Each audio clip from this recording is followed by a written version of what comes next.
Imagine what we could do if a robot wrote the script.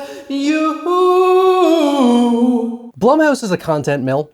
I don't really think that's a hot take, and I also think it's worth clarifying that sometimes they churn out something pretty good. I've loved many Blumhouse movies, and there have been many that I've also found painfully dull, but Imaginary is the first movie I've seen where I was genuinely not sure if I was being lied to by the credits and it was actually just written by AI. I'm like 99% sure that AI was used in some capacity in this script, because this is perhaps the most painfully formulaic, shallow, impersonal waste of a production budget of last year, and Night Swim came out last year. I still think that Strangers Chapter 1 is worse, but wow, this movie's terrible. Here's a funny tidbit about the release of Imaginary. Universal has a first look deal with Blumhouse, which means that anything Blumhouse makes, Universal gets to take a look at it before anyone else, which is why so many Blumhouse movies are distributed by Universal.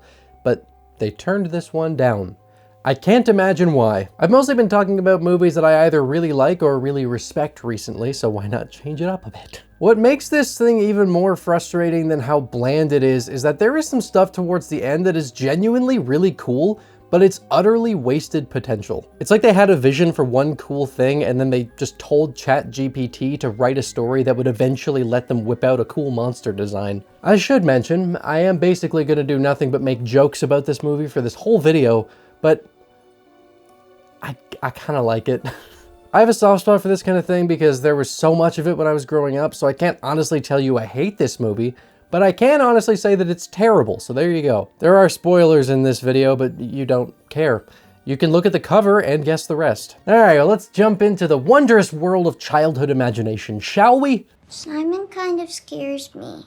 Yeah? He's icky. You should kill him. So Imaginary's premise is that we've got Jessica here, who's a stepmother to Alice and Taylor, and they're moving into Jessica's childhood home because she's having bad dreams and her husband Max thinks that'll fix things. Right. First off, Max doesn't exist.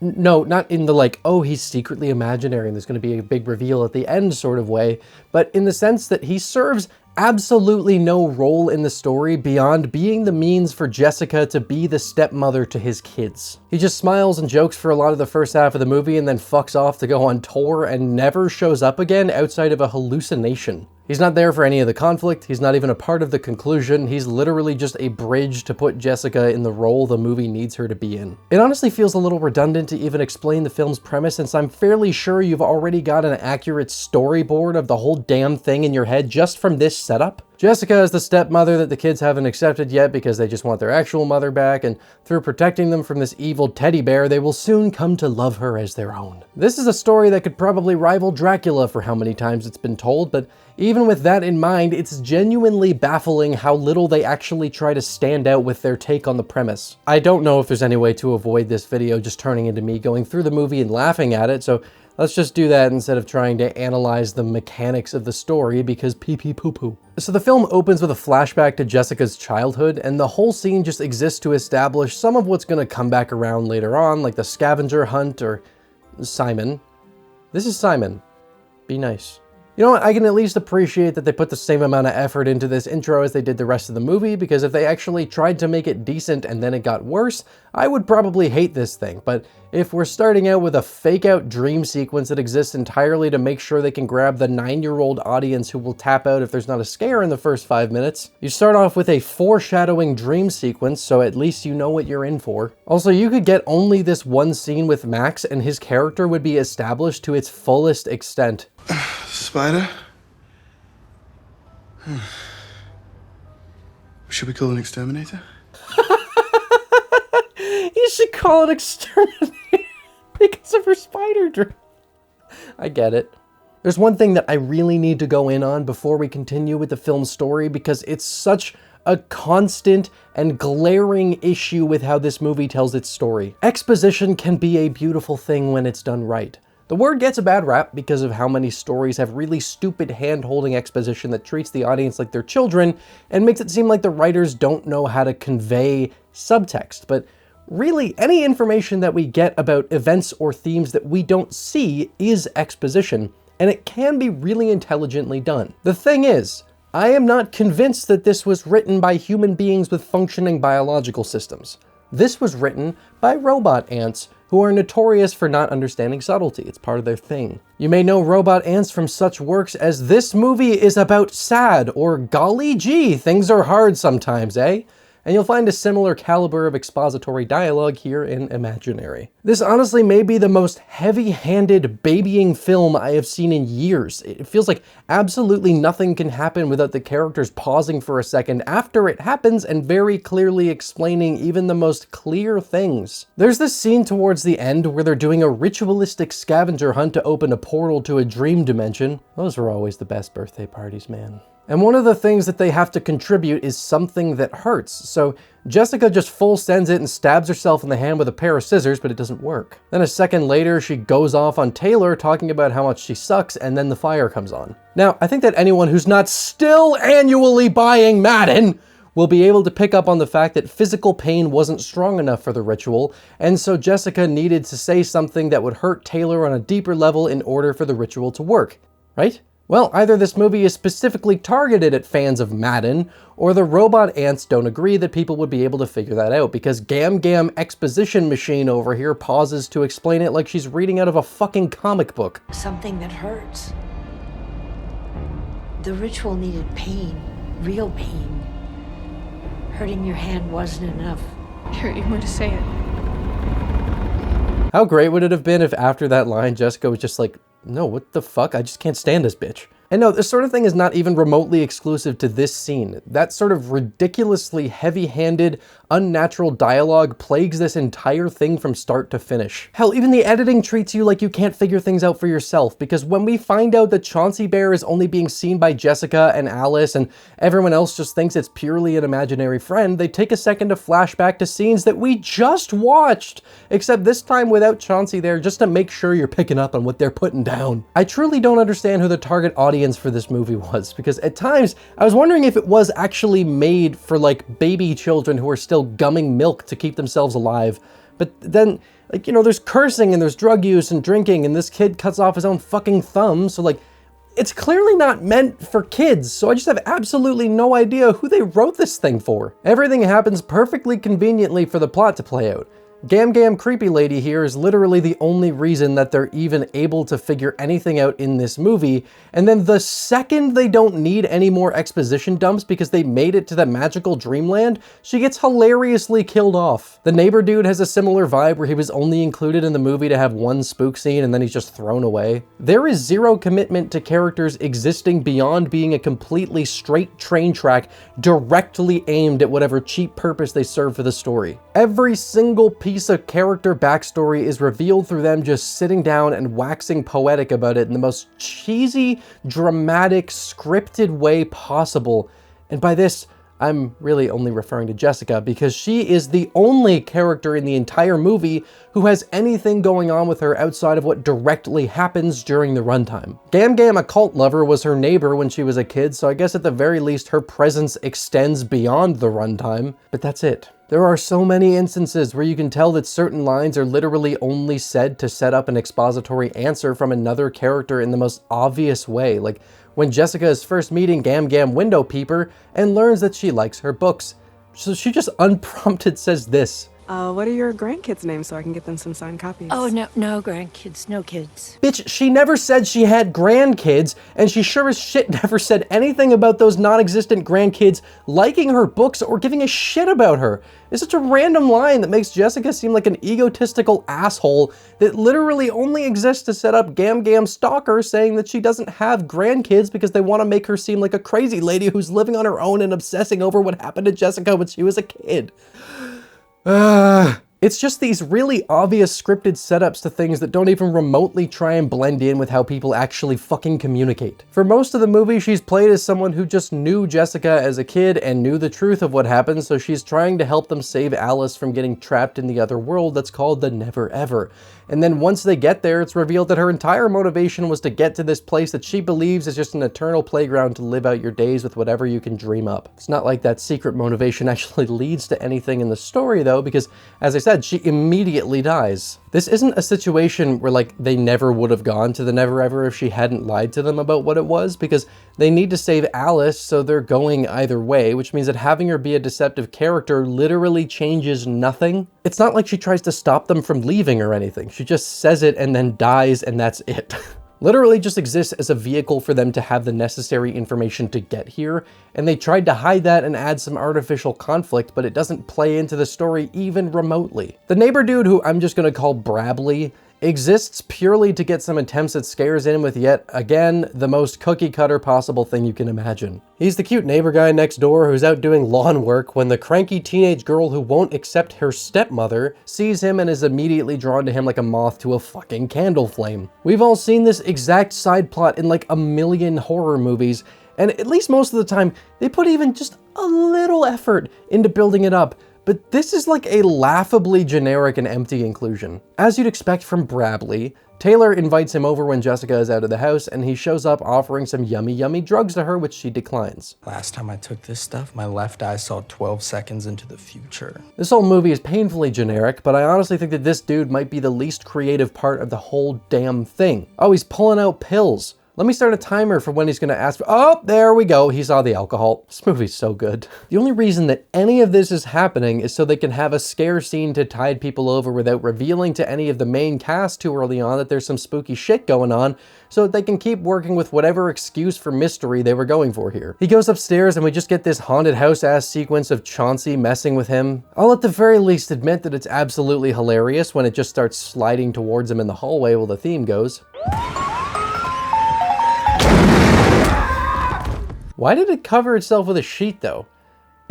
It's a fucking teddy bear. Is it because of the reveal later on that the bear is imaginary? I'm not willing to give them that because based on everything else here, I can only assume they just thought it looked creepier, especially because we see the string from the bear, so we know some of it's there. Am I overthinking this? Yes, they underthought it. My favorite thing about Brabley though is this detail that comes up when Jessica gets home early and catches him in the house with Taylor. So she gets his mother over and she says this. I'm sorry, this isn't Molly. This is my allergy medicine.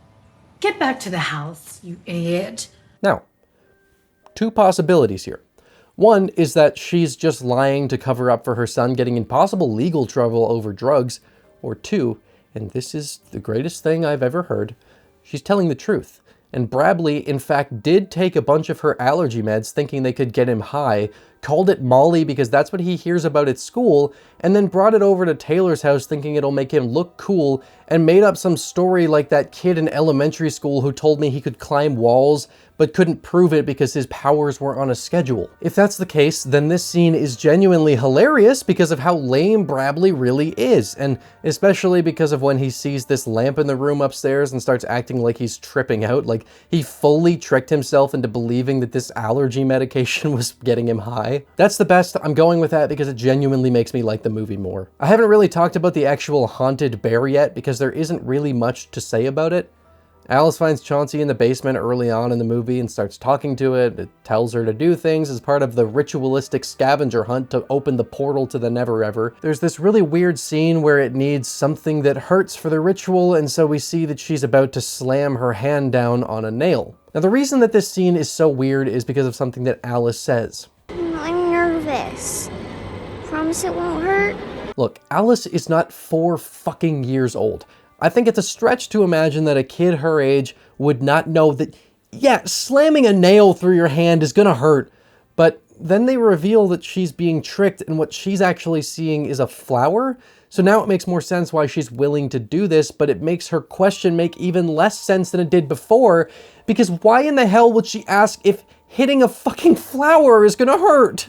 It's a flower! The robot ants who wrote this movie truly need to get their shit together, because then after this, she never once seems confused about why a flower cut her and never mentions the fact that she thought it was a fucking flower! What planet am I on right now? Also, they should have had some more consistency with what actually dictates pain, because later on, Jessica has to psychologically annihilate Taylor, and yet all it takes for Alice is the band-aid that she had on her arm after the nail cut her. I think what they're trying to say here is that for a child, physical pain is enough, but people older than that need something more mentally scarring, But like, Jesus, this seems like quite a gap. Not even the blood from the cut or anything, literally just the dried Band-Aid from a superficial wound. Then we've got the therapist who shows up entirely for the purpose of having the scene where Jessica is shown the video footage of Chauncey not being on the couch. That's about it. Of course, every character in this movie has an exposition quota, so she drops a few bars before being forgotten by the robot ants. I read many cases, missing children.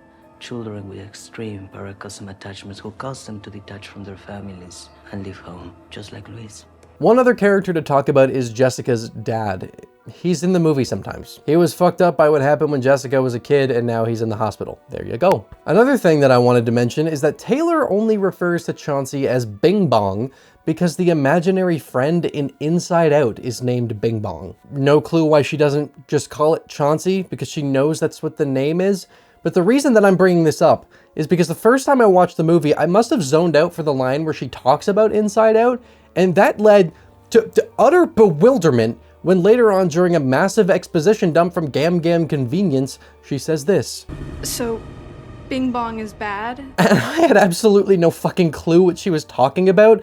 It was one of the funniest things I've ever experienced in a movie. I walked around for months, just confused about what the hell that line was about, and it wasn't until I rewatched for this video that I found out. I just thought she randomly said that, and I was like, wait, who the hell is Bing Bong? Alright, so what of this silly never ever? Well, this is what I was talking about when I said that it felt like this movie was entirely written around one cool idea that the writers had. No shame, I like the design of this place. It's not the most creative thing in the world, sort of just reminds me of a less cool version of the end of Hellraiser 2, but it's a vibe. I'd gladly go through a haunted house designed after this, especially if they managed to bring along the only genuinely awesome thing this movie has to offer, that being the monster designs. I'm not being sarcastic right now. These are fucking sweet. And I really appreciate and respect the commitment they had to doing as much of it practically as they possibly could. The director of the movie, Jeff Wadlow, is very clearly someone who cares a lot about this, and it shows. When we get that first big reveal of the monster Chauncey bear that killed Gam Gam Gam Gam, it's sort of a moment of whiplash because it's something really cool in a movie that has had less than nothing to offer up to this point. I love this design so much. And notice that's all I'm saying over and over. Well, that's because they are leaning so heavily on the design itself just being around for the effect. They do nothing with this thing. There's an extremely brief chase scene and then that's it. Nothing. No cool battle with it, not even much time spent on it. It's just here to be cool to look at, and then it's gone. There is another monster design that, to their credit, they at least do more with. It's basically the true shape of the entity that has been manifesting as Chauncey, and it's this really cool, spider monster. There's this really cool effect they do with it where it enchants people with, well, I'll let Gam Gam Info Dump explain. He looked into its eyes, its soul, and he saw the combined imaginations of millions of children. He wasn't strong enough. It destroyed him. It caused a cognitive break with reality. Yeah, what she said. That's pretty cool, and I like the effect of it just flashing its eyes with these images. Very cool stuff, and once again, it's a practical monster played by an actual person that they just enhanced with CGI in post. This monster is the reason that Jessica's dad is all fucked up, and I guess she was fine. Right on. Well, with that aside, the ending of the movie is about what you'd expect, but with the same bafflingly inept writing that you've come to expect by this point in the movie. Jessica and Taylor find Alice in a room full of all the things she could imagine, and her mother is here as well. Sort of. It's actually just the entity trying to keep her here. Sort of. Once again, we have something that doesn't really make sense, because Jessica gets all gung-ho, like, hey, we have the power of imagination here, so we can make a door to escape.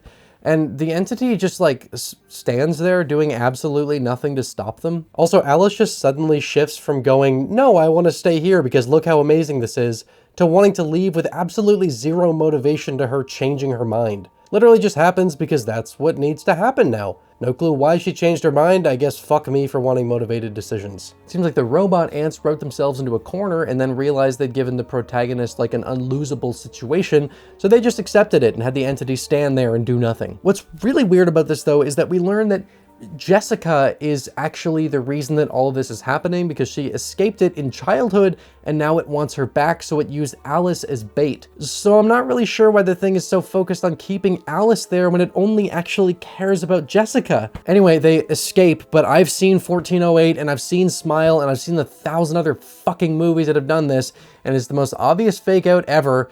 so they didn't actually escape. Wow, wow, wow, wow, wow. It only takes them like another 5 minutes to escape for reals, so that really just winds up feeling like a complete waste of everyone's time. They decide to burn the house down in order to close the door between worlds, which I don't think they thought through much since the therapist made it pretty clear that this has happened before, so what the hell is stopping them from just opening another door? A fire truck arrives like 20 seconds after the fire starts, which is incredibly impressive, especially considering this is a horror movie and emergency response times in horror movies are notoriously poor.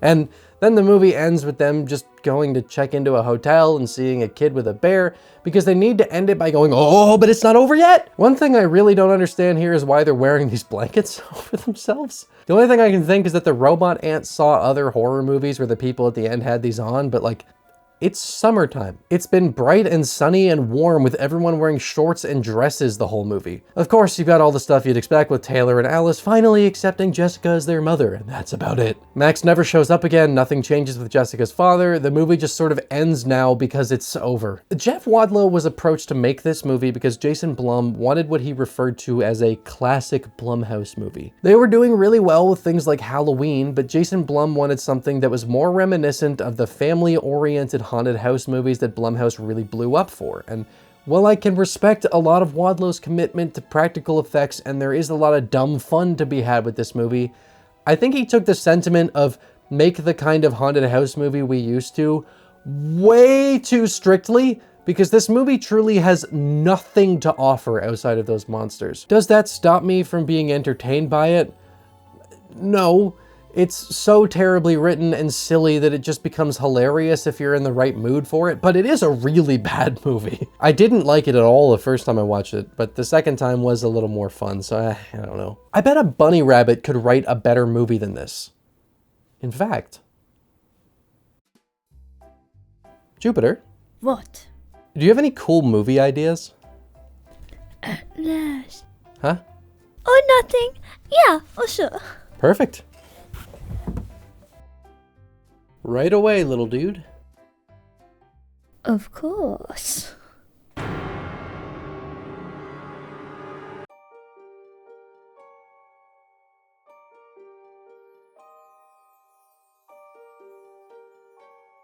It's perfect. Here. Okay.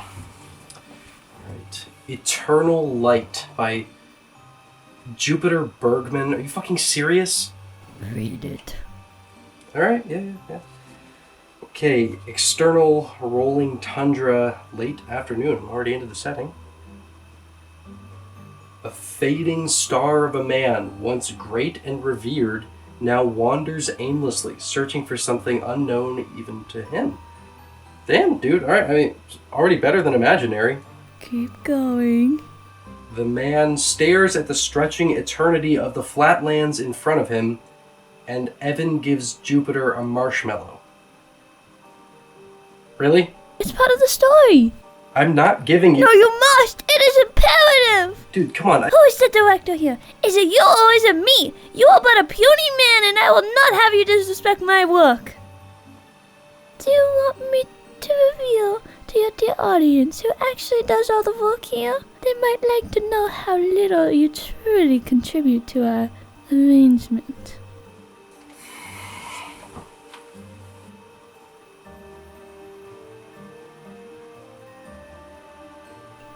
What has my life become?